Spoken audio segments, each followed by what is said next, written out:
Assalamualaikum semuanya. Apa kabar kalian? Semoga dalam keadaan sehat dan dilancarkan rezekinya oleh Allah. Amin ya robbal alamin.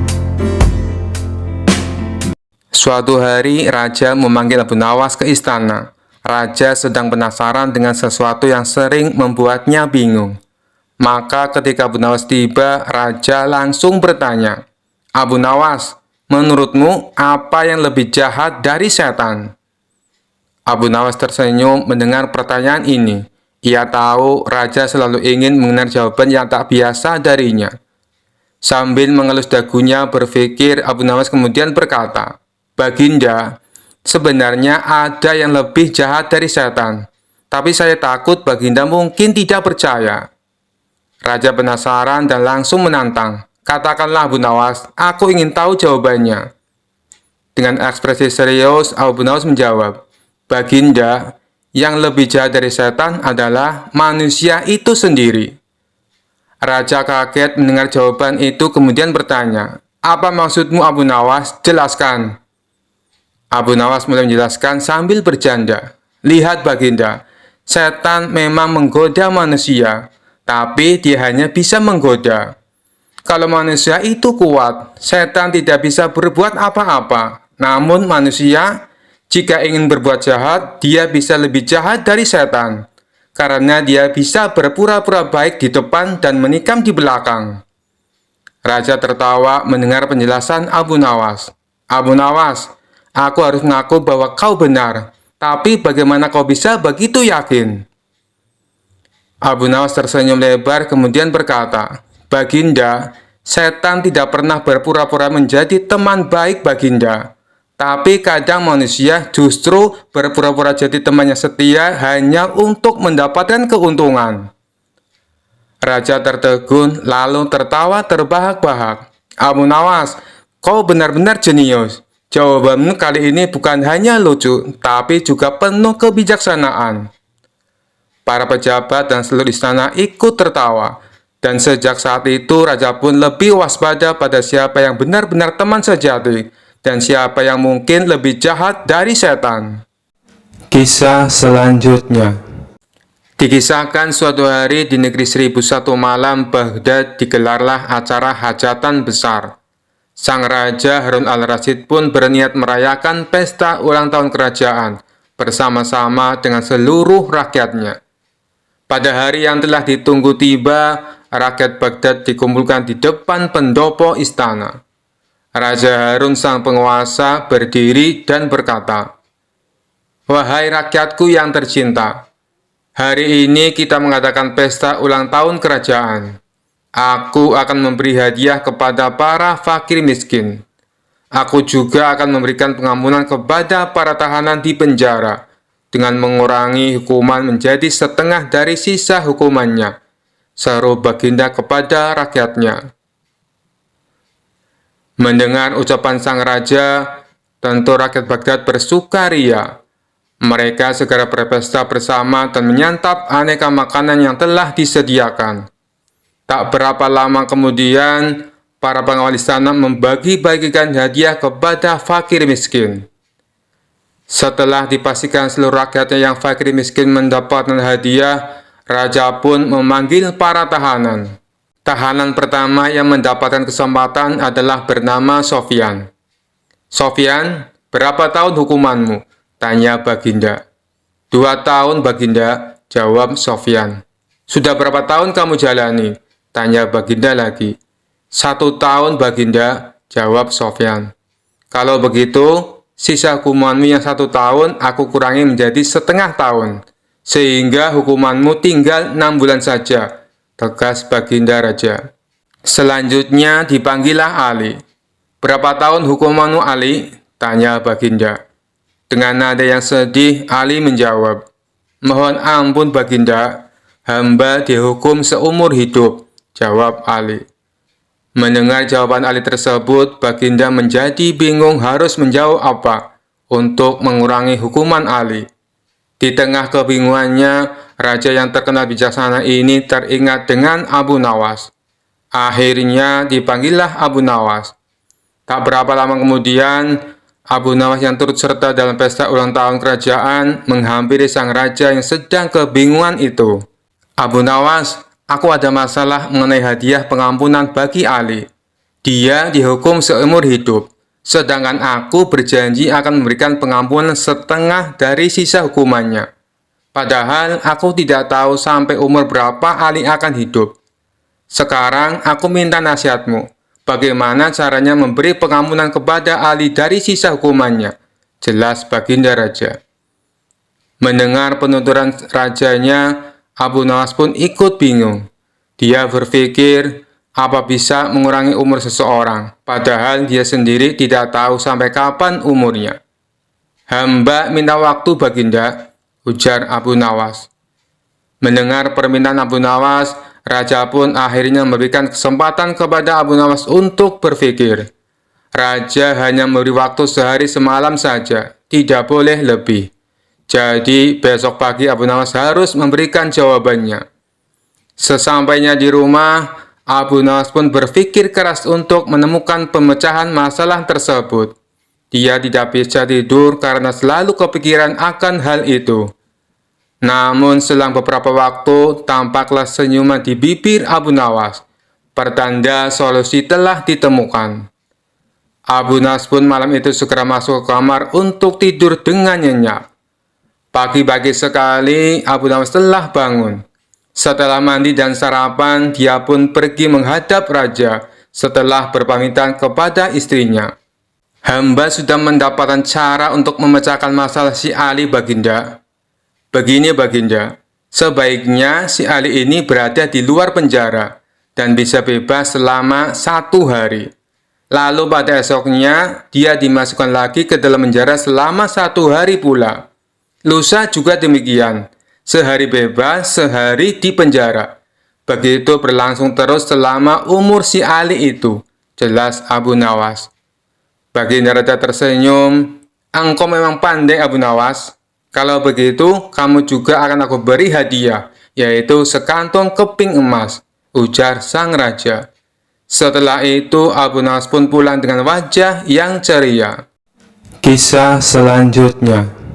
Dikisahkan pada suatu pagi hari, Abu Nawas muda sedang duduk-duduk bersantai di teras rumahnya. Beberapa saat kemudian, datanglah seorang komandan dengan beberapa prajuritnya. Sang komandan bertanya, "Wahai anak muda, di manakah aku bisa menemukan tempat untuk bersenang-senang di daerah sekitar sini?" "Kalau tidak salah, di sebelah sana," jawab Abu Nawas. "Di manakah tempat itu?" tanya salah seorang prajurit dengan sifat yang tidak menghargai. "Pergilah ke arah sana, lurus tanpa belok-belok, maka kalian akan menjumpai tempat untuk bersenang-senang," jawab Abu Nawas. Rombongan tentara kerajaan itu akhirnya pergi juga menuju tempat yang sudah ditunjukkan oleh Abu Nawas. Setelah beberapa saat, kagetlah mereka semua, karena tempat yang mereka cari tidak ditemukan, kecuali hanya sebuah komplek kuburan yang sangat luas. Dan tentu saja hal itu membuat para tentara berang karena merasa telah ditipu oleh pemuda tersebut. Mereka pun kembali lagi ke tempat Abu Nawas. "Wahai anak muda, keluarlah engkau. Kenapa engkau berani sekali membohongi kami?" tanya sang komandan yang tidak tahu kalau yang diajak bicara itu sebenarnya adalah Abu Nawas, si penasehat kerajaan. "Siapakah engkau ini? Berani sekali membohongi kami?" tanya salah seorang prajurit. "Aku adalah Abdi," jawab Abu Nawas. Komandan dan para prajurit merasa geram dan marah. "Prajurit, tangkap dia!" seru komandan. "Engkau akan aku bawa ke panglima kami," kata komandan. Rupanya Abu Nawas hendak dihadapkan ke panglima kerajaan mereka. "Wahai panglima, kami telah menangkap seorang pembohong yang berani membohongi pasukan kerajaan," kata komandan. "Alangkah lancangnya si pemuda ini, karena sudah berani berbohong," lanjut komandan. Panglima bersikap biasa saja, malah dia bahkan memerintahkan kepada prajurit untuk melepaskan borgol yang ada pada tangan Abu Nawas. Komandan dan para prajurit terkejut dan merasa heran, ada apa gerangan ini? Setelah itu, Panglima pun mendekati Abu Nawas dan berkata, "Tuan Abu, maafkan perbuatan anak buahku di sini ya," kata Panglima itu dengan sangat sopannya. Laki-laki gagah dan tampan itu memang sudah saling mengenal satu sama lain, karena mereka seringkali bertemu ketika sang khalifah mengundangnya ke istana. Betapa terkejutnya sang komandan dan para prajuritnya. Perasaan sombong dan congkak yang tadi menyelimuti mereka seakan berubah menjadi rasa takut. "Wahai Tuan Abu, sebenarnya kebohongan apa yang mereka sangkakan kepadamu?" tanya Panglima. "Wahai Panglima, mereka memintaku untuk menunjukkan tempat untuk bersenang-senang. Tentu saja aku tunjukkan kuburan, karena kuburan adalah tempat yang lebih baik bagi orang-orang yang taat kepada Allah.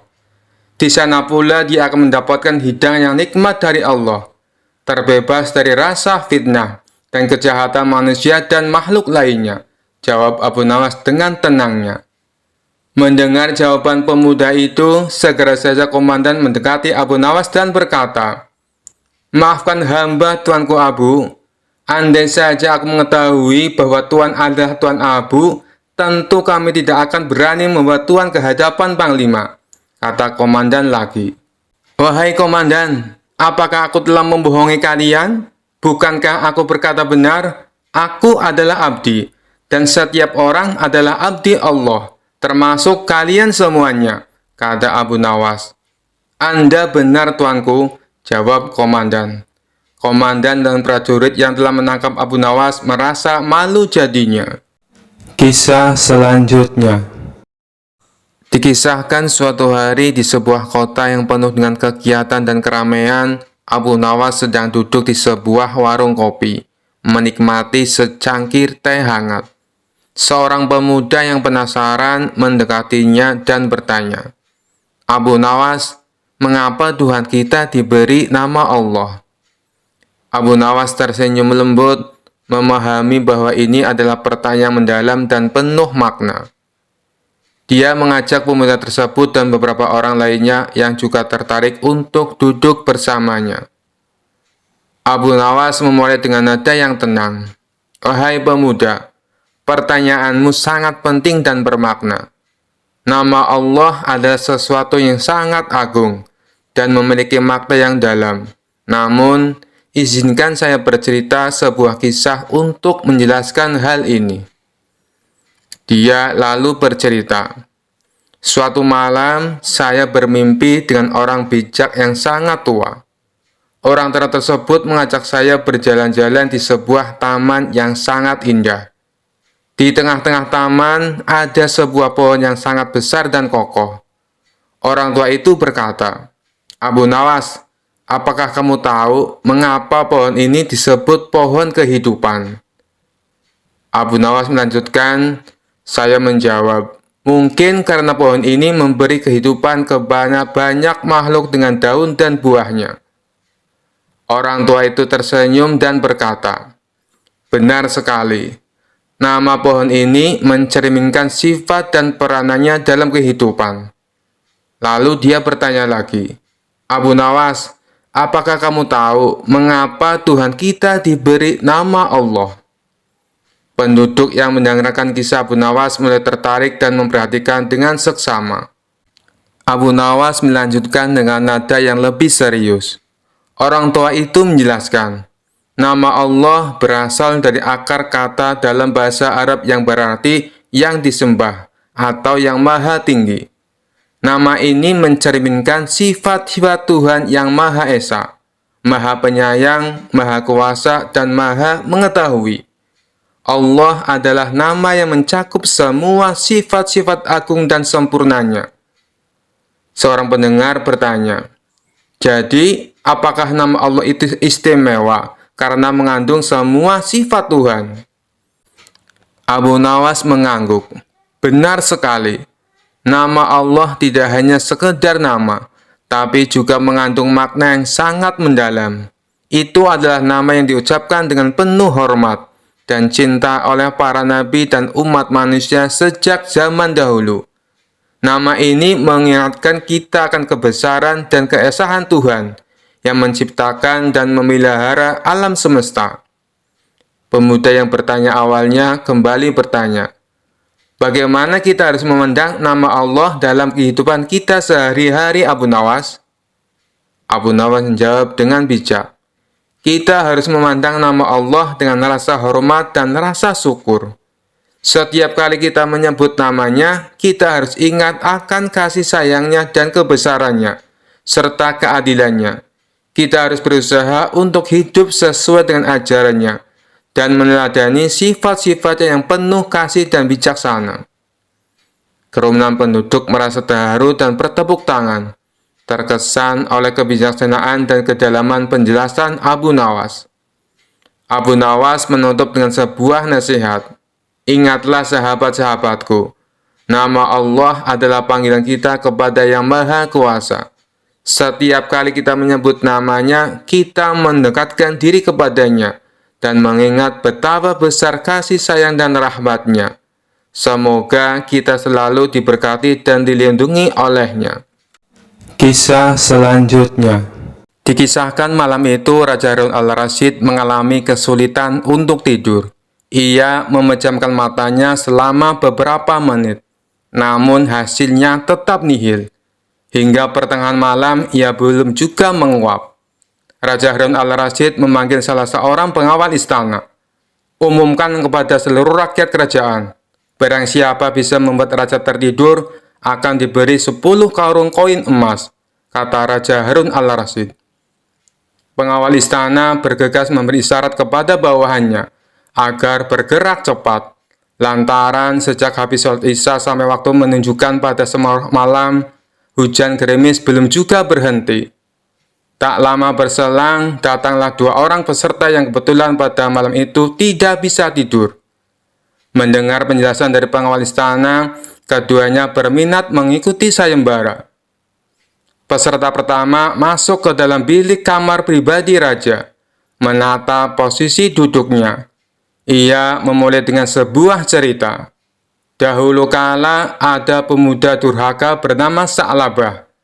Kelakuan kurang ajarnya mengiris hati orang tuanya sampai menjelang wafat. Ia sakaratul maut hingga berbulan-bulan. Bahkan doa Rasulullah pun tidak dikabulkan, kecuali setelah dimaafkan dan diridhoi oleh kedua orang tuanya. Sampai cerita habis, Raja Harun al-Rasyid malah semakin sulit menguap, lantaran menyimak dengan runtut alur cerita yang menyayat hati tersebut. Karena dianggap gagal, peserta pertama dipersilakan pulang ke rumah. Di saat bersamaan, peserta kedua memasuki ruangan. Peserta kedua duduk bersila di kursi yang sudah disediakan pengawal istana. Dengan percaya diri, ia mulai mendongeng. Begitu cantik jelitannya Ratu Balkis, membuat siapapun kepincut, termasuk para jin. Namun sayang di balik kesempurnaan parasnya, Nabi Sulaiman alaihissalam mendengar kabar bahwa terdapat kutil kecil di betis sebelah kirinya. Penasaran dengan betis mulus Ratu Balkis yang digosipkan ada kutilnya, Raja Harun al-Rasyid semakin sulit tidur. Untuk yang kedua kalinya, peserta dipersilakan kembali ke rumah. Pusing 7 keliling dialami para pengawal istana, karena sang raja mereka tak kunjung bisa tidur. Di puncak kekesalan raja itulah Abu Nawas datang. Ia memberi hormat sambil menata posisi tempat duduknya. Setelah dipersilakan, Abu Nawas mulai berkisah. Baginda, dulu ada seekor raja semut yang kurang kerjaan. Ia masuk ke kuping sebelah kanan seorang yang sedang tidur. Keluar lagi, masuk lagi, keluar lagi. Kemudian masuk ke kuping kiri. Keluar lagi, masuk lagi, dan keluar lagi. Raja kesal mendengar kisah yang dituturkan oleh Abu Nawas. Monoton dan tidak menarik, sehingga membuatnya menguap 2 kali. Ia miringkan tubuhnya membelakangi Abu Nawas. Perlahan mulai mengatupkan kedua matanya dan mulai tertidur. Pagi harinya, Abu Nawas masuk lagi ke istana dengan mengendarai kereta kuda.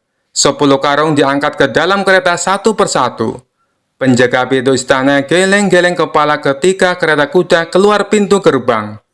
Abu Nawas tidur pulas di atas tumpukan karung emas dengan suara mendekur agak keras. Kisah selanjutnya. Pada suatu ketika negeri Baghdad sedang mengalami masa paceklik. Pertanian banyak yang gagal dan pasar sepi pembeli. Tentu saja kondisi ini sangat memengaruhi rakyatnya. Banyak warga mengalami kesusahan tak terkecuali Abu Nawas. Dia dan istrinya terkadang harus berpuasa karena tidak ada makanan. Suatu ketika Abu Nawas berjalan-jalan di pasar untuk menghilangkan rasa jenuhnya. Dan tiba-tiba Abu Nawas menemukan kantong hitam berisi uang. Maka dibawanya kantong hitam tersebut dan langsung ditanam di dalam tanah. Abu Nawas merenung sepanjang malam. Pikirannya bertanya-tanya, apakah uang di dalamnya akan diambil atau tidak. Hatinya berpikir untuk mengambilnya, karena keluarganya sedang mengalami kelaparan. Namun Abu Nawas teringat terus bahwa memakan harta haram bisa mendapatkan siksa kubur di dunia dan di akhirat. Akan tetapi dirinya juga teringat hadis Nabi yang mengatakan, bila Allah memberimu hadiah tanpa kamu minta, maka terimalah hadiah itu. Jangan kamu tolak. Kemudian infakkanlah harta itu. Ketika mengingat hadis tersebut, Abu Nawas berkata kepada dirinya sendiri, sungguhkah ini hadiah dari Allah? Dan hadiah itu bagi orang yang menemukan uang tersebut. Namun hal itu tidak menjadikan Abu Nawas membuka kantong temuannya dan masih menunggu barangkali si pemiliknya akan datang. Hari pun berlalu, dan ketika Abu Nawas kembali berjalan-jalan di pasar, ia mendengar seorang saudagar lelaki kaya sedang mengumumkan bahwa kantongnya hilang. Wahai para penduduk Baghdad, barang siapa yang menemukan kantong hitam berisi uang 1000 dinar, maka kembalikanlah dengan jaminan dari Allah Subhanahu wa Ta'ala.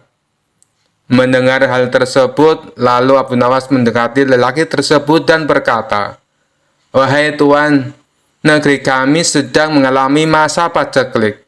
Banyak di antara kami yang hidup miskin. Seumpama uang Anda ditemukan oleh orang yang mengalami kesusahan, maukah Tuan memberikan sedikit uang secara halal? Ucap Abu Nawas. Berapa yang diinginkannya? Tanya lelaki saudagar kaya. 1/10-nya Tuan, jawab Abu Nawas.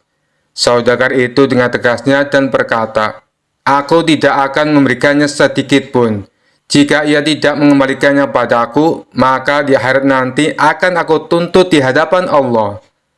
Mendengar perkataan tersebut, Abu Nawas segera kembali ke rumahnya dan menceritakan kepada istrinya bahwa ia telah menemukan pemilik kantong uang tersebut.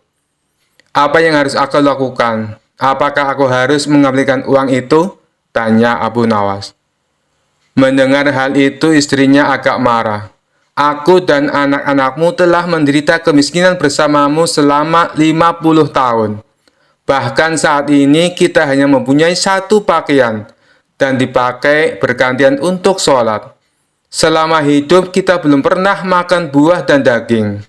Datangilah pemiliknya, desaklah ia agar memberikan 1/10 dari uangnya. Jika ia tidak setuju, maka mintalah 1/100-nya. Tapi jika masih tidak setuju, maka mintalah 1/1000-nya, yang berarti menerima 1 dinar. Karena 1 dinar lebih baik daripada tidak sama sekali, kata istrinya.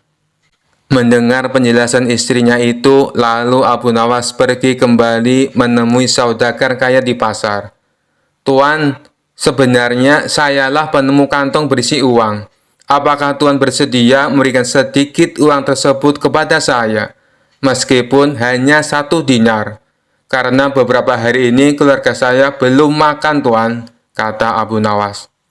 Namun saudagar kaya itu tetap pada pendiriannya untuk tidak memberikan uang tersebut. Maka diajaklah saudagar itu ke rumah Abu Nawas. Dan setibanya di rumah, lalu Abu Nawas menyerahkan kantong tersebut. Benarkah ini kantong Tuan? Tanya Abu Nawas. Ya, benar, jawab saudagar kaya. Kemudian lelaki tersebut membuka kantongnya dan menghitung jumlah uangnya, dan jumlahnya masih tetap utuh, yaitu 1.000 dinar. Lalu saudagar kaya itu pamit pulang kepada Abu Nawas. Namun belum juga melewati pintu keluar, tiba-tiba saudagar kaya itu berhenti dan berkata, "Wahai orang tua, aku akan menceritakan kepadamu mengenai kantong ini. Ayahku telah mewariskan kepadaku uang 3.000 dinar. Sebelum meninggal, ayah berpesan kepadaku untuk membagikan sepertiganya kepada orang yang berhak menerimanya. Dan aku juga disuruh menjual warisan ternak, lalu menginfakkannya. Sebagian lagi aku gunakan untuk pergi haji, maka aku pun melaksanakan wasiat itu. Dan wasiat untuk membagikan sepertiga uang dari kekayaanku. Uang tersebut aku letakkan pada kantong ini. Lalu aku pergi ke kota Baghdad untuk mencari orang yang benar-benar miskin. Namun aku tidak menemukan seorang pun yang lebih berhak daripada Anda. Maka ambillah uang di kantong ini. Semoga Allah memberkahimu," kata saudagar lelaki kaya tersebut. Mendengar hal itu, Abu Nawas pun bersyukur kepada Allah. Kesabaran dan kejujurannya saat menemukan uang tersebut ternyata mendapat jalan lain dari Allah Subhanahu wa Ta'ala. Kisah selanjutnya dikisahkan pada suatu hari Abu Nawas dipanggil ke istana untuk menghadap Baginda Raja. Setibanya di istana, Baginda langsung mempersilahkan Abu Nawas duduk di hadapannya. "Ada gerangan apa Paduka memanggil hamba?" tanya Abu Nawas. "Begini Abu Nawas, aku menggunamu kali ini sama sekali bukan untuk mengerjai ataupun mempermainkanmu," tutur Baginda Raja serius. "Aku sangat benar-benar butuh bantuanmu. Barangkali kamu bisa memecahkan masalahku ini," kata Baginda Raja melanjutkan. "Memangnya ada masalah apa Baginda? Saya siap mendengarkan keluhan Paduka," balas Abu Nawas. Lalu Baginda Raja pun menceritakan masalahnya. "Beberapa hari yang lalu, sahabat saya yang seorang raja Yahudi berkunjung ke istana. Karena lama tak berjumpa, saya pun menyambutnya dengan senang hati. Akan tetapi tanpa diduga, dia mengucapkan salam kepadaku, 'Assalamualaikum,' yang artinya keselamatan bagi kalian semua. Tanpa pikir panjang, aku segera menjawabnya sesuai dengan yang diajarkan oleh agama Islam, yaitu ketika mendapatkan salam dari orang yang bukan Islam, hendaklah menjawab dengan ucapan wassalamualaikum, yang artinya kecelakaan bagi kamu. Tapi dengan jawaban itu, tentu saja dia merasa tersinggung. Kemudian raja yaitu berkata kepadaku, 'Mengapa kamu tega membalas salamku yang penuh dengan doa keselamatan, dijawab dengan doa yang mengandung kecelakaan?' Saat itu aku sungguh tak bisa berkata apa-apa wahai Abu Nawas. Aku hanya bisa terdiam. Jujur saja aku merasa bersalah. Tapi aku juga tak mungkin melanggar syarat agama Islam." Pertemuanku dengan dia selanjutnya tak berjalan sebagai mestinya. Aku sudah berusaha menjelaskan bahwa aku hanya menjalankan apa yang dianjurkan oleh ajaran Islam. Akan tetapi dia masih tak bisa menerima penjelasanku. Akibatnya dia memandang kurang baik dengan ajaran Islam. Dan ketika dia akan pamit pulang, dia sempat mengatakan kepadaku, "Bila kamu mempunyai alasan yang bisa aku terima atas jawaban salammu itu, kita akan tetap bersahabat. Tetapi kalau kamu tidak menemukan alasannya, maka persahabatan kita pun berakhir. Aku tunggu jawabanmu di pertemuan berikutnya." Dia pun lalu pergi meninggalkan istana. Setelah mendengar panjang lebar penuturan cerita Baginda Raja, Abu Nawas dengan santainya berkata, "Kalau itu permasalahannya, insya Allah hamba bisa memberi jalan keluar, dan Paduka masih bisa tetap bersahabat baik dengan Raja Yahudi itu." "Benarkah Abu Nawas?" tanya Baginda Raja kegirangan. Raut wajah Baginda yang tadinya sedih mendadak langsung berubah menjadi ceria. "Cepat katakan padaku wahai Abu Nawas, jangan biarkan aku menunggu," pinta Baginda Raja. Abu Nawas lalu menjelaskan, "Nanti kalau Baginda Raja bertemu lagi dengan Raja Yahudi itu, katakan saja padanya, hanya di dalam agama Islamlah yang tidak menyekutukan Tuhan. Karena Islam tidak berkeyakinan Tuhan itu punya anak. Sedangkan agama Yahudi menganggap Uzair adalah anak Tuhan. Begitu juga dengan Nasrani yang menganggap Isa adalah anak Tuhan. Wajar bila orang Islam membalas salam kepada orang yang bukan Islam dengan kalimat wassalamu alaikum, yang artinya celakalah bagi kalian. Kalimat itu bukan berarti mendoakan orang untuk celaka, melainkan semata-mata karena ketulusan dan kejujuran Islam yang masih bersedia memperingatkan orang lain atas kecelakaan yang akan menimpanya bila mereka tetap berpegang teguh pada keyakinan yang keliru. Mendengar solusi yang diberikan oleh Abu Nawas, kegundahan baginda raja langsung sirna seketika. Kali ini saking gembiranya, baginda menawarkan agar Abu Nawas memilih sendiri hadiah apa yang dia sukai. Namun Abu Nawas tak memilih apa-apa, karena baginya tak selayaknya dia menerima upah dari ilmu agama yang dia sampaikan. Kisah selanjutnya. Dikisahkan Abu Nawas membuat kesalahan sangat serius. Kesalahannya adalah sering datang ke berbagai tempat dan meneriakan khotbah yang sama. Dalam khotbahnya, Abu Nawas selalu menyebut para ahli ilmu yaitu ulama sebagai orang bodoh. Tentu saja khotbah ini dianggap mengganggu ketertiban masyarakat karena telah mencela para ulama. Akibat perbuatan Abu Nawas itu, para ulama sepakat mengadukannya kepada baginda raja. Mereka meminta supaya Abu Nawas diadili. Maka diadakanlah pengadilan, dan Abu Nawas sebagai terdakwanya. Di ruang sidang tersebut sudah berkumpul beberapa ulama kota Baghdad. Mereka menuntut supaya Abu Nawas dihukum. "Hai Abu Nawas, benarkah engkau berkata kalau para ahli ilmu adalah orang bodoh?" tanya baginda raja. "Benar Paduka yang mulia," jawab Abu Nawas dengan singkat. "Apa alasanmu berbuat demikian?" tanya baginda raja lagi. Sebelum menjawabnya, izinkan terlebih dahulu hamba meminta beberapa kertas dan pena, lalu bagikan kepada semua para ahli ilmu yang ada di ruang sidang ini, pinta Abu Nawas. Setelah masing-masing ulama mendapat kertas dan pena, Abu Nawas kemudian kembali berkata, "Aku meminta kepada kalian semua para ahli ilmu untuk menulis jawaban pada kertas atas pertanyaan yang akan aku ajukan. Pertanyaannya adalah, apa yang dimaksud dengan roti?" ucap Abu Nawas. Mendengar pertanyaan remeh-temeh tersebut, salah satu dari ulama berkata, "Apa maksud pertanyaan itu, wahai Abu Nawas? Ini tidak ada kaitannya dengan kasusmu." Abu Nawas membalas, "Silakan dijawab saja, nanti Anda akan tahu." Setelah masing-masing ulama menuliskan jawabannya pada kertas tersebut, lalu dikumpulkan kepada baginda raja. Baginda raja pun membaca satu demi satu kertas yang berisi jawaban itu. Ulama pertama menjawab roti adalah sebuah makanan. Ulama kedua menjawab roti adalah karunia dari Tuhan. Ulama ketiga menjawab roti adalah terigu yang sudah dimasak. Ulama keempat menjawab roti adalah makanan yang bergizi. Intinya masing-masing ulama mempunyai jawaban yang berbeda-beda, tergantung pemaknaan mereka akan sebuah roti.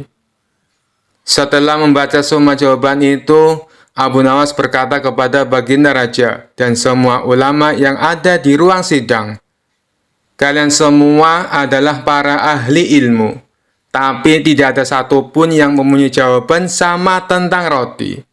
Wahai baginda raja, jika mereka tidak bisa memiliki jawaban yang sama tentang roti, apakah mereka berhak menentukan khotbahku benar atau salah?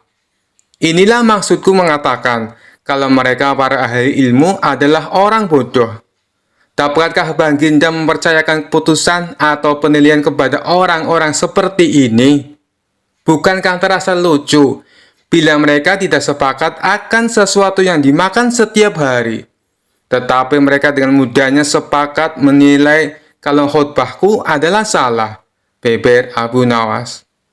Mendengar hal itu, baginda raja justru menjadi kagum dengan cara berpikir Abu Nawas. Dia lantas dibebaskan dari tuntutan. Kisah selanjutnya. Dikisahkan suatu hari Abu Nawas sedang berjalan-jalan di pasar yang ramai. Ia melewati sebuah kedai kopi di mana sekelompok orang tengah berdebat dengan sangat serius. Penasaran dengan topik yang diperbincangkan, Abu Nawas mendekati kerumunan itu dan mendengarkan dengan seksama. Di tengah-tengah kerumunan, seorang pria berjubah panjang dan sorban besar berbicara dengan suara lantang. Bank itu haram. Riba adalah dosa besar dalam Islam. Semua yang berhubungan dengan bank harus dijauhi. Pria lain yang tampak sebagai seorang pedagang kaya membalas, "Tapi bagaimana mungkin kita berbisnis tanpa bank? Bank memudahkan transaksi dan penyimpanan uang kita." Abu Nawas kemudian melangkah ke depan dan berkata, "Wahai saudara-saudara, apa yang sedang kalian perdebatkan?" Pria berjubah panjang menjawab, "Abu Nawas, kami sedang berdebat tentang hukum bank. Apakah engkau punya pendapat tentang hal ini?" Abu Nawas mengangguk sambil tersenyum, kemudian berkata, "Baiklah, mari kita bicarakan ini dengan cara yang sederhana. Bayangkan jika kita hidup di zaman dahulu kala, sebelum ada bank, bagaimana cara kita menyimpan uang?" Seorang pria dalam kerumunan menjawab, "Kita menyimpannya di rumah, atau mungkin menggali lubang di tanah." Abu Nawas tertawa kecil, "Benar, tapi bukankah itu berisiko? Pencuri bisa datang kapan saja dan mengambil semua uang kita." Pria berjubah panjang berargumen, "Tapi itu lebih baik daripada menggunakan bank yang menjalankan riba." Abu Nawas tersenyum dan berkata, "Baiklah, bagaimana jika kita menganggap bank sebagai tempat penyimpanan yang aman, seperti gudang uang? Gudang itu hanya meminjamkan uang dengan imbalan jasa, seperti ketika kita meminjamkan unta atau rumah. Bukankah itu masuk akal?" Pria berjubah panjang terlihat bingung. "Tapi jasa yang dimaksud itu adalah riba." Abu Nawas menggelengkan kepala. "Tidak selalu. Jika kita berpikir kreatif, kita bisa mengatur agar bank tidak mengambil riba, melainkan jasa administrasi yang wajar. Seperti saat kita membayar seseorang untuk menjaga kebun kita." Pria pedagang kaya tersenyum lebar. "Itu ide yang bagus, Abu Nawas. Jadi, bank bisa tetap beroperasi tanpa riba." Abu Nawas mengangguk, "Tentu saja, yang penting adalah niat dan cara kita. Jika kita niatkan untuk kebaikan dan dilakukan dengan cara yang adil, maka tidak ada masalah." Pria berjubah panjang masih tampak ragu. "Tapi bagaimana kita bisa memastikan bahwa semua bank beroperasi dengan adil?" Abu Nawas tersenyum lebar dan berkata, "Itu tugas kita bersama. Seperti halnya kita memastikan tukang roti tidak mengurangi takaran tepungnya. Kita juga harus memastikan bank beroperasi dengan jujur dan adil.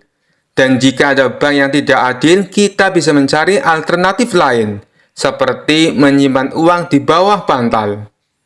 Kerumunan tertawa terbahak-bahak mendengar humor Abu Nawas. Suasana yang tadinya tegang menjadi cair dan penuh canda. Pria berjubah panjang akhirnya tersenyum dan berkata, "Abu Nawas, kamu memang pintar membuat hal yang rumit menjadi sederhana. Mungkin memang benar. Yang terpenting adalah niat dan keadilan dalam setiap perbuatan kita." Abu Nawas mengangguk bijak sambil menyeruput kopinya. "Benar, saudaraku. Jadi, mari kita terus berbuat baik dan menjalankan segala sesuatu dengan adil, termasuk dalam urusan perbankan." Kisah selanjutnya. Beberapa bulan belakangan ini, Baginda Raja terlihat sangat sibuk mengurusi segala permasalahan di negerinya, mulai dari masalah ekonomi, masalah pertahanan, dan keadilan untuk rakyatnya. Para pejabat istana yang sekiranya tidak becus bekerja langsung dipecat dan diganti dengan yang baru. Gebrakan Baginda Raja yang totalitas ini akhirnya membuahkan hasil. Ekonomi di negerinya menjadi stabil. Keadilan yang didapat rakyatnya juga memuaskan.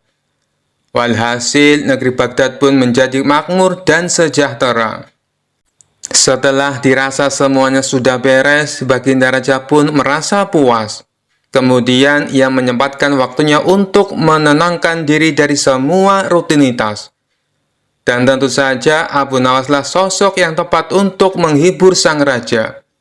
"Wahai pengawal, undang Abu Nawas ke istana. Aku ingin mengajaknya makan," titah Baginda Raja kepada pengawal istana. Singkat cerita, datanglah Abu Nawas dan menghadap sang raja. "Wahai Abu Nawas, bagaimana kabarmu? Ayo silakan duduk," sambut Baginda Raja. Tak berselang lama setelah mereka berdua duduk, hidangan pun datang dan diletakkan di meja makan. Melihat ada ayam panggang, mendadak perut Abu Nawas keroncongan. Ia sudah tak sabar ingin segera melahapnya. Tiba-tiba kembali datang hidangan yang kedua, yaitu sayur sop ayam. Kemudian disusul dengan hidangan yang ketiga, yaitu ayam goreng dan ayam bakar. Mata Abu Nawas tampak tak berkedip melihat semua hidangan yang tersedia di meja makan. Baginda Raja yang menangkap tingkah Abu Nawas ini mencoba untuk menggodanya. "Hai Abu Nawas, sepertinya kamu sudah sangat lapar ya?" tanya Baginda Raja. "Tidak, Paduka, saya sih biasa saja. Justru hidangan ini yang sepertinya tidak betah lama-lama di atas piring. Mereka seolah-olah ingin segera terbang masuk ke dalam perut saya," celetuk Abu Nawas. Baginda Raja pun seketika tertawa dengan jawaban konyol Abu Nawas. "Hai Abu Nawas, kamu boleh memakan semua hidangan ini, tapi ada syaratnya," ujar Baginda Raja. "Apa syaratnya, Paduka?" tanya Abu Nawas tidak sabar. "Berhubung menu hidangannya serba ayam, buatlah 2 pertanyaan sulit yang berhubungan dengan ayam," pinta Baginda Raja. Waduh, ada-ada saja Baginda Raja. Perut sudah keroncongan, masih saja dikerjain, batin Abu Nawas. Setelah berpikir sejenak, Abu Nawas pun mulai dengan pertanyaan pertama. "Baiklah, Paduka. Apa yang membedakan antara nama manusia dan nama ayam?" tanya Abu Nawas. Baginda Raja pun mencoba berpikir untuk menemukan jawabannya. Namun akhirnya ia menyerah. "Itu pertanyaan sulit, Abu Nawas. Aku tak bisa menjawabnya. Beritahu aku apa jawabannya," pinta Baginda Raja. "Bedanya adalah ketika manusia masih hidup, namanya banyak sekali. Ada Hasan, ada Husain, ada Ibrahim, dan masih banyak lainnya. Tapi ketika mati, namanya hanya menjadi satu, yaitu almarhum. Sedangkan ayam ketika masih hidup, namanya cuma satu, yaitu ayam. Tapi ketika meninggal, namanya menjadi banyak. Ada ayam panggang, ayam bakar, ayam goreng, dan masih banyak lainnya," jelas Abu Nawas. Spontan Baginda Raja pun tertawa mendengarnya. "Bagus, bagus. Sekarang berikan saya pertanyaan kedua," balas Baginda Raja. "Apa nama bagian ayam yang tidak pakai ayam?" tanya Abu Nawas. "Itu sih gampang, Abu Nawas. Jawabannya adalah paha," kata Baginda Raja dengan cepat. "Paha, ya paha ayam," ujar Abu Nawas. "Kalau begitu, tulang, Abu Nawas," jawab Baginda Raja. "Tulang, ya tulang ayam," balas Abu Nawas. "Bagaimana kalau sayap?" jawab Baginda Raja terus mencoba. "Sayap juga sayap ayam. Jawaban Paduka salah semua," kata Abu Nawas. "Ya sudah Abu Nawas, aku menyerah. Apa jawabannya?" Jawabannya adalah telur ayam digoreng jadi telur mata sapi. "Tidak mungkin kan disebut telur mata ayam?" jelas Abu Nawas. Untuk kesekian kalinya Baginda Raja kembali tertawa. Mereka berdua pun akhirnya mulai menyantap hidangan. Setelah jamuan makan selesai, Baginda Raja berkata kepada Abu Nawas, "Hari ini aku sangat terhibur. Terima kasih Abu Nawas," kata Baginda Raja. Abu Nawas pun lalu dipersilakan pulang dan diberi hadiah sekantung uang. Kisah selanjutnya. Dikisahkan pada suatu waktu Baginda Raja Harun al-Rasyid sangat gundah hatinya. Seperti biasa, dirinya ingin sosok Abu Nawas hadir di istana untuk menghibur hati sang raja. Namun setelah beberapa kali dipanggil, Abu Nawas belum juga menampakkan batang hidungnya. Entah kenapa. Setelah lama berpikir, akhirnya Baginda Raja menemukan cara agar Abu Nawas bisa hadir di istana kerajaan. Raja menyuruh 3 orang prajurit untuk pergi ke rumah Abu Nawas agar buang air besar di tempat tidurnya. Pengawal, pergilah ke rumah Abu Nawas dan beraklah di tempat tidurnya. Dan kalau kalian berhasil, maka masing-masing akan kuberikan uang 1000 dirham, titah Baginda Raja. Daulat Paduka, jawab ketiga pengawal itu secara bersamaan. Sementara itu, duduk di sebelahnya ada Kipati yang mendengar obrolan rajanya dengan ketiga pengawal itu. Karena tugas yang diberikan kepada 3 anak buahnya yang agak aneh, Kipati memberanikan diri untuk bertanya kepada sang raja. Maaf Paduka, bukankah tugas yang diberikan itu tampak aneh dan menghina? Tanya sang patih. Memang benar, tapi itulah siasatku agar Abu Nawas segera hadir ke istana, jawab Baginda Raja. Apakah gerangan rencana Baginda? Tanya patih. Nanti kamu akan segera mengetahuinya. Dan sekarang kamu ikutilah ketiga anak buahmu itu, dan intailah mereka, dan sampaikan kepada Abu Nawas. Bila dia berhasil menggagalkan tugas pengawalnya, maka Abu Nawas akan aku beri uang 3000 dirham. Dan sekaligus ia boleh memukul utusanku itu, titah Baginda Raja. Utusan tiba di rumah Abu Nawas. Dengan perasaan yang masih bingung, sang patih segera melaksanakan perintah raja.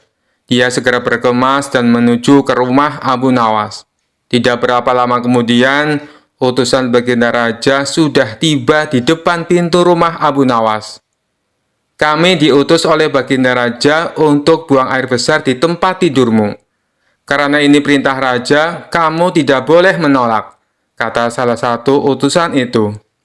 Saya sama sekali tidak keberatan. Silakan saja kalau kalian mampu melaksanakan perintah raja, jawab Abu Nawas dengan santainya. Betul? Tanya utusan raja. Iya, silakan saja, sahut Abu Nawas. Abu Nawas mengawasi orang-orang itu beranjak ke tempat tidurnya dengan geram. Berak di tempat tidurku, betul-betul kelewatan, gumam Abu Nawas dalam hati. Abu Nawas memutar otaknya bagaimana caranya agar para utusan itu mengurungkan niatnya. Setelah berpikir beberapa saat, Abu Nawas akhirnya menemukan cara untuk menggagalkan tugas para utusan itu. Pada saat para utusan itu hendak bersiap-siap buang air besar, mendadak Abu Nawas berkata dari balik jendela kamar, "Hai para utusan raja, ada yang lupa saya sampaikan kepada kalian," kata Abu Nawas. "Apa itu?" tanya salah satu utusan raja. "Saya ingatkan, supaya kalian jangan melebihi perintah Baginda Raja. Jika kalian melanggar, saya akan pukul kalian dengan sebuah pentungan besar. Dan setelah itu saya akan laporkan kepada Baginda bahwa kalian melanggar perintahnya," jawab Abu Nawas dengan serius. Dengan cekatan, Abu Nawas segera mengambil sebatang kayu besar yang ada di dapur rumahnya. Bahkan kini Abu Nawas sudah mengambil pentungan kayu besar itu. "Hei, apa maksudmu tadi Abu Nawas?" tanya salah satu utusan. "Ingat, perintah raja hanya buang air besar saja dan tidak boleh lebih dari itu," jawab Abu Nawas. "Iya, benar," jawab utusan itu. "Aku ulangi lagi, hanya buang air besar saja, tidak boleh lebih. Ingat, tidak boleh kencing, tidak boleh buka celana, tidak boleh cebok, hanya buang air besar saja," tegas Abu Nawas dengan seriusnya. "Mana mungkin, itu tidak mungkin. Kami juga harus buka celana dan kencing," jawab salah satu utusan. "Aku akan pukul kalian sekeras-kerasnya jika kalian melanggar perintah raja," sahut Abu Nawas. Para utusnya itu saling pandang kebingungan dengan ucapan Abu Nawas itu. Tiba-tiba ada suara seseorang yang memanggil Abu Nawas. "Abu Nawas!" Karena ada suara yang sudah tidak asing lagi didengar, Abu Nawas serta para utusan segera berkumpul untuk menemui asal suara itu. Ternyata suara itu adalah suara Kipati yang merupakan orang kepercayaan Baginda Raja Harun al-Rasyid. Aku sudah mendengar perdebatan kalian. Baginda Raja memang merintahkan para utusan untuk berak di tempat tidurmu. Jika 3 orang ini sanggup, mereka masing-masing akan mendapatkan 1000 dirham. Jika mereka gagal, maka mereka boleh engkau pukul sesuka hatimu, kata Kipati. Oh, begitu. Lalu hadiah dari Baginda untukku berapa, tuanku? Tanya Abu Nawas. Sekarang juga engkau boleh menghadap Baginda Raja untuk menerima 3000 dirham, jawab Kipati. Hah? Abu Nawas kaget disertai rasa gembira. Segera saja Abu Nawas mengambil pentungan. Lalu 3 orang utusan yang mau buang air besar tadi dipentungi pantatnya. Ampun Abu Nawas, apa kalian mau buang air besar di tempat tidurku? Tidak, ampun. Ketiga utusan itu lari terbirit-birit. Kipati dan Abu Nawas tertawa terpinggal-pinggal dibuatnya. Sesaat setelah itu Kipati berkata, Abu Nawas, Baginda sangat yakin engkau dapat mengatasi masalah ini. Baginda memang menginginkan kehadiranmu di istana untuk menghibur hatinya yang saat ini sedang gundah gulana.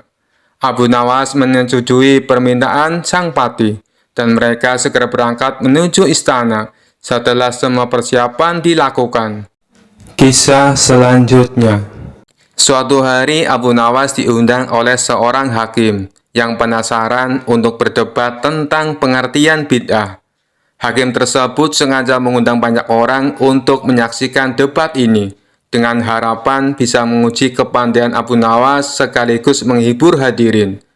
Abu Nawas, bisakah kamu menjelaskan kepada kami apa yang dimaksud dengan bid'ah? Kata Tuan Hakim memulai perdebatan. Abu Nawas tersenyum lebar dan berkata, tentu saja Tuan Hakim, tapi sebelum itu saya ingin tahu, apakah Tuan Hakim pernah melakukan sesuatu yang belum pernah dilakukan sebelumnya? Maksudmu? Balas Tuan Hakim. Abu Nawas dengan cerdik menjawab, misalnya, Tuan Hakim apakah pernah makan sambil berdiri? Tentu beberapa kali. Apa hubungannya dengan bid'ah? Jawab Tuan Hakim. Nah, Tuan Hakim, itu bisa dianggap bid'ah juga. Karena dulu di zaman Nabi, orang lebih sering makan sambil duduk. Terang Abu Nawas. Hadirin mulai tertawa kecil menikmati kelucuan Abu Nawas. Abu Nawas melanjutkan, bid'ah sebenarnya adalah melakukan sesuatu yang baru dalam urusan agama, yang tidak ada contoh langsung dari Nabi. Tapi kita harus bijak. Misalnya, apakah lampu listrik itu bid'ah? Karena di zaman Nabi, mereka hanya menggunakan lampu minyak. Hakim tertawa kecil. Tentu saja tidak, itu kemajuan teknologi. Abu Nawas melanjutkan, benar sekali Tuan Hakim. Maka dari itu, tidak semua yang baru itu buruk. Ada bid'ah yang baik, ada yang buruk. Contohnya, membuat tempat wudhu yang nyaman di masjid. Itu kan baru. Tapi apakah buruk? Tentu tidak. Malah memudahkan orang beribadah. Hakim mengangguk-angguk, menyadari kebenaran kata-kata Abu Nawas. Tapi mari kita buat ini lebih menarik. Saya punya sebuah cerita. Suatu hari, ada seorang yang sangat ketakutan karena merasa telah melakukan bid'ah. Dia datang kepada saya dan bertanya, Abu Nawas, apakah menggunakan garpu untuk makan itu bid'ah? Saya jawab, tentu tidak, selama tidak digunakan untuk menggaruk punggung orang lain saat makan. Terang Abu Nawas. Seluruh hadirin tertawa terbahak-bahak mendengar humor Abu Nawas. Abu Nawas melanjutkan dengan nada serius, tapi tetap dengan sentuhan humornya. Intinya, kita harus bisa membedakan mana bid'ah yang merusak dan mana yang membawa kebaikan. Dan yang paling penting, jangan sampai kita terlalu sibuk mengurusi bid'ah hingga lupa pada ibadah yang sebenarnya. Hakim akhirnya tersenyum lebar dan berkata, Abu Nawas, kamu memang luar biasa. Terima kasih telah memberikan penjelasan yang begitu bijak dan menghibur. Abu Nawas pun menutup debat dengan sebuah nasihat. Ingatlah sahabat-sahabatku, dalam menjalani hidup dan beribadah, yang paling penting adalah niat yang baik dan hati yang tulus. Jangan sampai kita terlalu terpaku pada istilah hingga melupakan esensi dari ajaran yang sebenarnya. Kisah selanjutnya.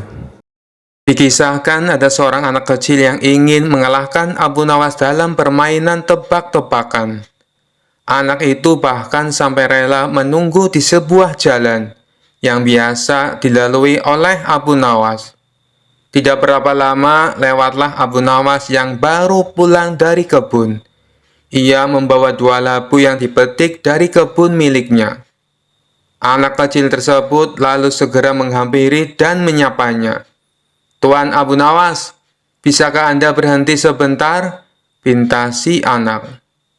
Abu Nawas pun menghentikan langkahnya, menuruti permintaan anak kecil itu. "Ada apa memangnya?" tanya dia. "Begini Tuan Abu Nawas, Anda kan sangat terkenal cerdik, juga pandai. Oleh karena itu, aku ingin menantang Anda main sebuah tebak-tebakan," kata si anak penuh percaya diri. "Boleh, apa peraturannya?" tanya Abu Nawas. "Apabila Tuan Abu Nawas tidak bisa menjawab tebakanku, maka buah labu yang ada di tangan Anda jadi milikku," ujar si anak kecil. "Baik, silakan, apa tebak-tebakanmu?" ucap Abu Nawas. "Coba tebak, burung kecil yang ada dalam genggaman tanganku ini hidup atau mati? Kalau Tuan Abu Nawas menjawab salah, maka buah labunya jadi milik saya," kata si anak kecil. Dengan wajah tersenyum, Abu Nawas mengangguk setuju. Lalu ia pun menjawab, "Burung kecil dalam genggamanmu sudah mati." Mendengar jawaban tersebut, si anak kecil senang sekali. "Anda salah, Tuan Abu Nawas," teriak dia kegirangan. Lalu membuka genggaman tangannya dan membiarkan burungnya terbang dengan bebas. "Oh iya, aku salah.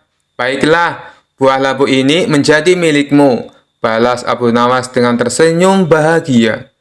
Si anak kecil merasa heran kenapa Abu Nawas malah terlihat gembira. Tapi di lain pihak, ia mendapat 2 buah labu tanpa harus membelinya. Dengan wajah ceria, si anak kecil kemudian membawa pulang buah labu pemberian Abu Nawas itu. Setibanya di rumah, ayah si anak lantas bertanya tentang 2 buah labu yang dibawanya. "Dari mana kamu mendapatkan itu?" tanya sang ayah. Anak tersebut dengan bangganya menceritakan bahwa dirinya telah mengalahkan Abu Nawas main tebak-tebakan. Lalu buah labu yang dibawanya adalah hadiah atas kemenangannya. "Memangnya tebakan apa yang kau berikan, sehingga membuat Tuan Abu Nawas tidak bisa menjawabnya?" tanya ayahnya penasaran. Si anak lalu memberitahu tebak-tebakan yang diberikan kepada Abu Nawas. Tanpa disangka, ayahnya menjadi sangat marah. Beliau lalu berkata, "Kamu mengira kamu betul-betul menang? Kamu itu kalah." Si anak pun menjadi sangat bingung dengan ucapan ayahnya. Sang ayah lalu memerintahkan untuk mengembalikan buah labunya. Mereka berdua bergegas menuju rumah Abu Nawas sambil meminta maaf. "Maafkan anak hamba, Tuan Abu Nawas. Ini buah labunya kami kembalikan," kata sang ayah. "Tidak apa-apa, ambil saja. Itu sudah menjadi hak anakmu," balas Abu Nawas dengan tersenyum. "Terima kasih, Tuan Abu Nawas. Kami mohon pamit," ucap sang ayah. Dalam perjalanan pulang, si anak meminta penjelasan kepada ayahnya. "Wahai ayah, kenapa ayah mengatakan kalau aku yang kalah? Jelas-jelas Tuan Abu Nawas yang salah menebaknya. Jadi, bukankah dia yang kalah?" tanya si anak merasa heran. Sang ayah menarik napas panjang dan mulai menjelaskan. "Tuan Abu Nawas sengaja menjawab burungnya mati. Sebab dengan begitu, kamu akan melepaskan dan membiarkan burung itu terbang dengan bebas. Kalau Tuan Abu Nawas menjawab masih hidup, kamu pasti akan meremas hewan lemah itu sampai mati. Pada akhirnya, kamu juga yang menang taruhan. Kamu pikir Tuan Abu Nawas tidak tahu kelicikanmu? Dia rela memberikan buah labu dan dianggap kalah. Tapi sejatinya Tuan Abu Nawaslah pemenangnya. Dia memenangkan cinta kasih yang murni yang memikirkan kebahagiaan semua makhluk tanpa pamrih. Sedangkan bagi yang egois hanya memikirkan apa yang akan didapatkan." Setelah mendengar penjelasan sang ayah, si anak pun menyadari akan kekeliruannya. Kisah selanjutnya. Abu Nawas dikenal suka menolong, tapi ada saja orang yang tidak suka dengan sosok cerdas dan humoris ini. Sebut saja Abu Jahal. Entah kenapa dia sangat membenci Abu Nawas. Abu Jahal selalu mencari celah untuk memfitnah Abu Nawas, tapi selalu gagal. Tentu saja hal ini membuatnya makin membenci Abu Nawas. Sampai suatu ketika Abu Jahal mempunyai rencana yang licik. Dia hendak menjebak Abu Nawas, supaya namanya menjadi buruk di mata masyarakat. Esok harinya Abu Jahal mulai mengatur strategi. Ia pergi ke pasar untuk membeli sandal. Sandal yang ia beli sama persis dengan kepunyaan Abu Nawas. Abu Jahal juga membayar orang suruhan untuk mengambil keledainya sendiri pada malam hari. Setelah malam tiba, Abu Jahal mulai menjalankan aksinya. Dia sengaja menaruh keledainya di depan rumah dan meletakkan sandal yang sama persis dengan sandal Abu Nawas di halaman rumahnya. Tidak lama kemudian, datanglah orang bayaran Abu Jahal untuk mengambil keledai di depan rumahnya. Setelah orang bayarannya sudah benar-benar menghilang, Abu Jahal mendadak berteriak, "Maling, maling, keledaiku dicuri maling!" Teriak Abu Jahal pura-pura panik. Sontak teriakan Abu Jahal mengundang perhatian para tetangganya. Mereka lalu berduyun-duyun mendatangi rumah Abu Jahal. "Ada apa, Abu Jahal?" tanya salah satu tetangganya. "Keledaiku dicuri maling, tapi malingnya sempat aku pergoki," jawab Abu Jahal. "Kamu berhasil mengenal wajahnya, Abu Jahal?" tanya tetangga yang lain. "Enggak sih, karena waktu aku memergoki, malingnya langsung panik dan lari terbirit-birit sampai meninggalkan sandalnya," kata Abu Jahal sambil menunjukkan sandal di halamannya. "Loh, ini kok seperti sandal Abu Nawas? Tapi masa iya sih Abu Nawas mencuri keledaimu?" ujar tetangganya tidak percaya. "Ya, namanya orang lagi hilaf, apapun pasti dilakukannya. Apalagi sekarang Abu Nawas sudah lama tidak diberi hadiah baginda raja. Pastinya dia tidak punya uang lagi untuk beli makanan," ucap Abu Jahal memprovokasi.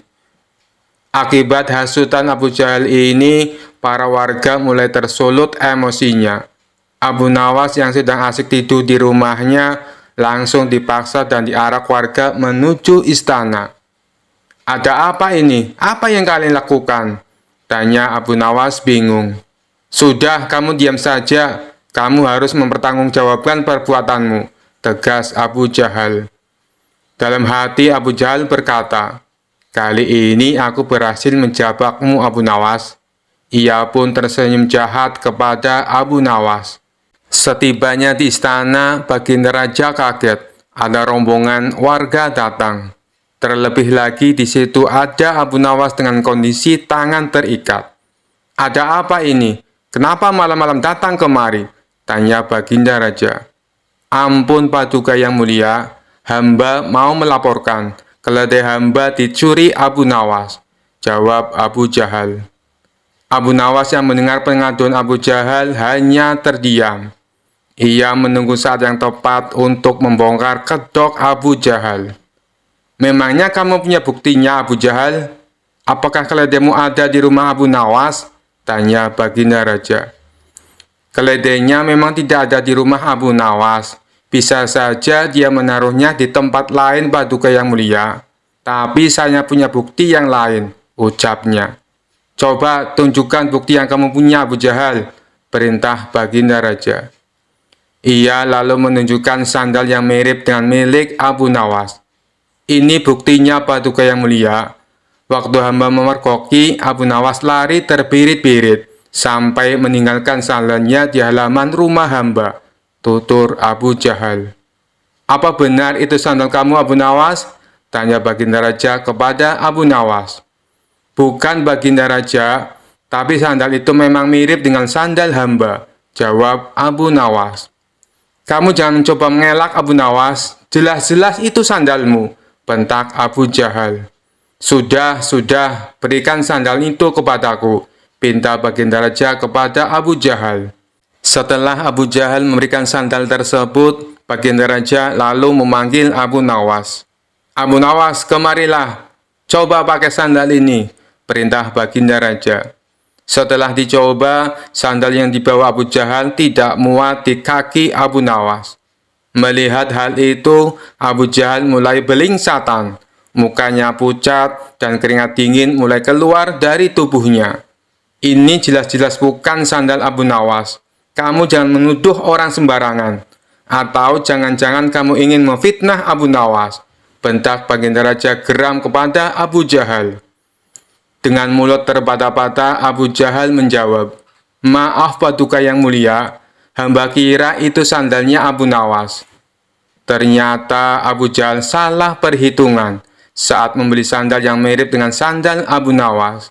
Abu Jahal tidak mencocokkan dengan ukuran kaki Abu Nawas. Di saat Abu Jahal mulai terbongkar rencana busuknya, Abu Nawas langsung melancarkan aksinya. Begini Paduka yang mulia, sebenarnya Abu Jahal sudah berulang kali mencoba berbuat jahat, tapi rencananya selalu bisa hamba gagalkan, ungkap Abu Nawas. Perkataan Abu Nawas ini juga dibenarkan oleh para warga. Benar baginda, benar apa yang dikatakan Abu Nawas. Kami sungguh sangat menyesal dan kecewa, karena kali ini kami termakan hasutan Abu Jahal. Kami minta maaf Abu Nawas, ucap para warga. Abu Nawas pun memaafkannya, karena pada dasarnya mereka hanya termakan hasutan Abu Jahal. Sementara Abu Jahal langsung dimasukkan ke penjara atas perbuatan yang dilakukan. Sekian dulu perjumpaan kita kali ini. Sampai bertemu lagi di kisah-kisah selanjutnya. Terima kasih yang sudah subscribe dan setia menonton channel ini. Wassalamualaikum warahmatullahi wabarakatuh.